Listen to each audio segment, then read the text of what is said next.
مسجد میں نماز پڑھنے جاؤ تو سب سے پہلی صف میں جاؤ، کوشش کرو کہ پہلی تکبیر میں تم شامل ہو جایا کرو، اس لیے کہ اللہ کے نبی فرماتے ہیں لو یعلم الناس ما فی النداء والصف الاول، اگر لوگوں کو پتہ چل جائے کہ پہلی صف کا کیا مقام ہے، اگر لوگوں کو پتہ چل جائے کہ پہلی تکبیر کا کیا مقام ہے، اور اس ثواب کو حاصل کرنے کے لیے اگر گھسیٹ کر کے آنا پڑے تو لوگ گھسیٹ کر کے آئیں گے، مگر پہلی صف میں شامل ہوں گے۔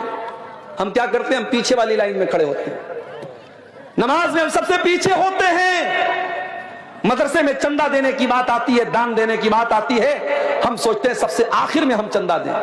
پہلے دیکھیں پردھان جی کتنا دیتے ہیں، پہلے دیکھیں گاؤں کے حاجی صاحب کتنا دیتے ہیں، گاؤں کے رئیس لوگ کتنا دیتے ہیں، اس کے بعد ہم دیں گے۔ نہیں میرے بھائی، نیکی کے کام میں آپ پیچھے مت رہیے، نیکی کے کام میں آگے رہیے۔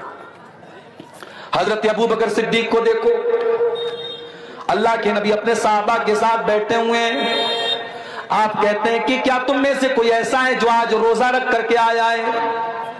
ابو بکر صدیق کہتے ہیں کہ ہاں اللہ کے نبی میں روزہ رکھ کر کے آیا ہوں۔ آپ پوچھتے ہیں کیا کوئی ایسا ہے جس نے آج کسی غریب کو کھانا کھلایا ہے؟ ابو بکر صدیق کہتے ہیں ہاں اللہ کے نبی میں نے ایک غریب کو کھانا بھی کھلایا ہے۔ آپ پوچھتے ہیں کہ کیا کوئی ایسا بھی ہے جس نے کسی مریض کی عیادت کی ہے؟ ہاں اللہ کے نبی میں نے ایک مریض کی عیادت بھی کی ہے۔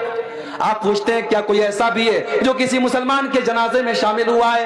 ہاں اللہ کے نبی میں ایک مسلمان کے جنازے میں بھی شامل ہوا ہوں۔ آپ نے فرمایا مجتمعن فی امرئ الا دخل الجنہ، یہ ساری کی ساری نیکیاں اگر ایک انسان ایک دن میں 24 گھنٹے میں کر لیتا ہے تو وہ ضرور جنت میں جائے گا، جنت میں ضرور جائے گا۔